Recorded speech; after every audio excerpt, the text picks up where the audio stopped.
Hello, everyone. It's Phil Jones, and joining me is Mathias Johansson from Dirac. And today we're going to be talking about an exciting new addition to Denon and Marantz AVRs, which is Dirac Bass Control. Denon and Marantz, we're always looking at ways to improve the performance of our AVRs in your specific rooms. And one way is by partnering with Dirac to add Dirac Live room compensation software. But today we're going to take that to the next level. So Mathias, how are you?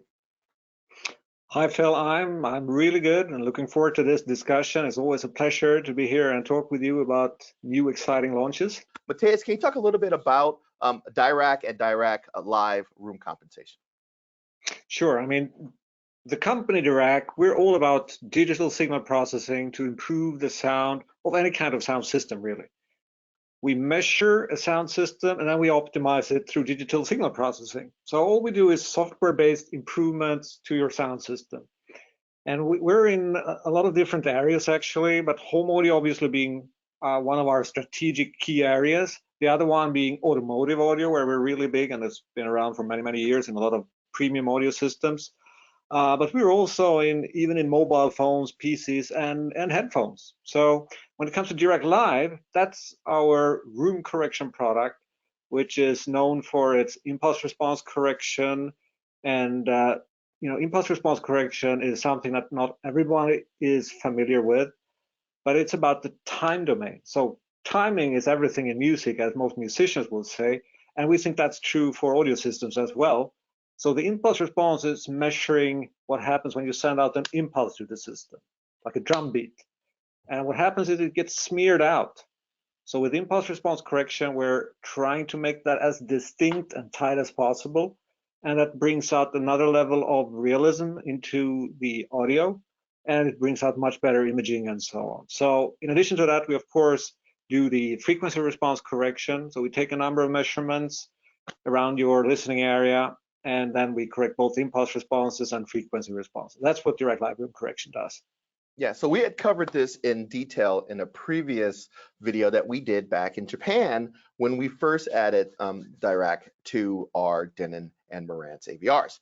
But the goal is to continue to improve the performance of, like I said, our receivers, because you can have the best receiver, you can set up your speakers in your room perfectly, you can even treat your room with room treatments, but you're still going to have to apply some room compensation if you really want to fully optimize your experience. You do have to pay for this additional upgrade on top of Dirac Live. How big of an impact does this make on audio performance? You know, I think it's a really big impact actually. It's one of those difficult areas that people don't quite, I think, always appreciate. If you have a subwoofer, and especially if you have more than one subwoofer, which is a great idea to have, it's very difficult to get them to sound right. And in most cases, they interfere a lot with each other because you might position them in various places in the room, and they interact with the room, and all of a sudden you have a lot of dips throughout your frequency spectrum, and your bass is nowhere near what you thought it would be because you bought these additional subwoofers. So what the bass control does is to optimize these together. It uses all-pass filters to make sure that these subwoofers together play optimally together to create that even bass response throughout the listening area. It's not just reaching the target curve on average, it minimizes the variations so that people sitting in different places in the room get the same bass impression, and that you really get that full bass extension that you thought you'd get with subwoofers. And that's a major difference. Your bass is gonna be much better than if you're just doing regular room correction in almost every room. So that's at least what we're hearing from users today, and what I'm experiencing myself. I was doing yesterday actually a 3 subwoofer setup in our rooms here, and I got really surprised in a negative way when I just looked at the measured response after just having done a regular room correction, 3 subwoofers, looking at the frequency response in the bass. It added up destructively. You had so much interference. So actually I lost bass. I had less bass with the 3 subwoofers than with 1. And that's not really the intention of having 3 subwoofers.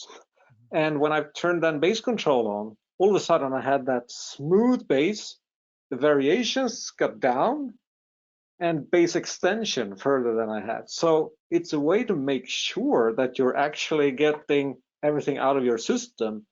And the bass region, I mean, is extremely important for the overall experience. So bass control, in my mind, is one of the major advances we've seen in room correction for the last 10 years, in fact, because it really makes one of the most difficult tasks automatic for you to get subwoofer well integrated into the room.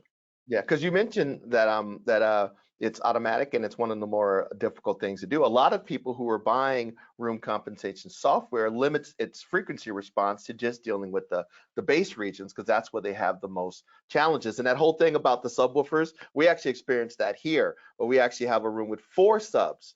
And when you measured each sub independent at the listening position, it was very good. And then when we added all of them together, there was a troublesome dip right around, probably around 70 hertz, and we could not figure out what was going on. So we started basically unplugging subs one at a time till we found the one that was causing a problem. This one where it was positioned was interacting negatively. I mean, they did a pretty good job of canceling out most of their nulls and peaks, but there was this one spot where those 4 subs in those positions were having an issue. Yeah, exactly. I mean, that's quite common, I would say, actually. And sometimes if you're unlucky, you don't even realize it, right? And especially if you're a custom installer and doing this, and the client is like, that wasn't much of an additional bass response I got. Well, that's because obviously it wasn't right. And it's not enough just to align them in time and amplitude, which you might say, you might think that, okay, I make sure, because I do that with the room correction, make sure that the timing is correct, but it's about how they interact in the room. So we use all pass filters in the bass region to make sure that they sum up coherently in the listening position, and also evening out the variations across the different listening positions, which is another major thing with having more than one subwoofer. And then we're looking at the crossover region. Again, how is then the subwoofers interacting with the main speakers in the crossover region? There's also a risk that you're getting either a peak or a dip, depending on the distances between them, and the phase of the speakers and the room, etc. So we're also using all pass filters to optimize the whole crossover region.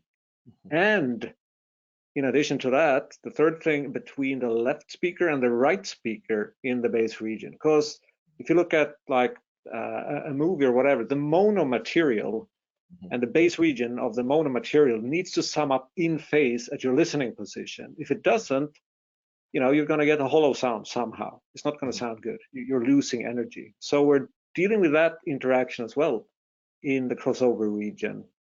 So there's a lot of things going on there in that crossover region. Subwoofers is such a great thing to have in your system because it really extends the bass performance of your speakers if you get it right. And that's where bass control comes in, to make sure that you actually get it right and that you can see the results and visualize them through the measurement. So I think this is an exciting development, and I look forward to hearing all the feedback from hopefully very happy Denon and Marantz customers down the line to start using this. Because there's 2 parts, like you said, to bass before we leave, and that is the fact that it has to be deep and it has to be tight. We've done demonstrations where the bass went super low, but it was muddy. And we've done systems where the bass on a kick drum will take your breath away, gunshots, just snappy, powerful bass, but it wasn't very deep. So the goal is to give you the extension you need, but at the same time maintain that tightness, and that tightness does have to do with making sure everything is perfectly aligned in time. So that's what you guys are good at. Yeah, that's what we're trying.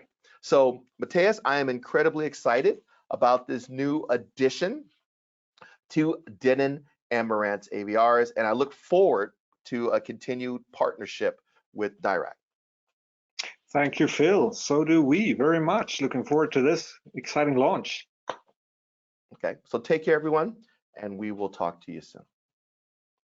Thank you. Bye-bye.